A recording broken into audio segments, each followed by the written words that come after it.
U.S. military headlines now. It was recently reported by the Center for Strategic and International Studies that within the first 7 weeks in the war of Iran, the U.S. military has used 45% of its stockpile of precision strike missiles and 50% of terminal high altitude area defense interceptors, or THAAD, and almost half of its stockpile of Patriot ballistic interceptor missiles. Strategists say that we run the risk of being insufficiently prepared for future war. They made a statement saying a war against a capable peer competitor like China will consume munition at greater rates than this war, and pre-war inventories were already insufficient. And it's not just our munition stockpiles that are feeling the pressure. Coming out of Connecticut this morning, company Electric Boat has been contracted to replace the submarine fleet. This article tells us that the contract is an aggressive production schedule that requires the construction of several multi-billion-dollar complex war machines annually. And if we take a look at the proposed Department of War fiscal budget for 2027, it would appear that the president is requesting $1.5 trillion in defense spending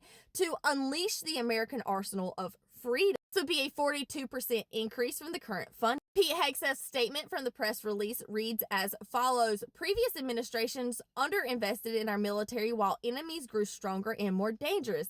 This budget builds the arsenal without compromising readiness. But my question for the American people is, if we have 2 nickels and we ask for 2 more nickels so that we can be prepared for when we don't have those 2 nickels anymore, and by the time you get back, we've already spent $500 billion and asked you for $1.5 trillion, are we still paying our tax? The last thing I'm going to say about military readiness is that over the last 4 days across several different recruitment sites, U.S. Navy mortician has been posted for states holding military bases.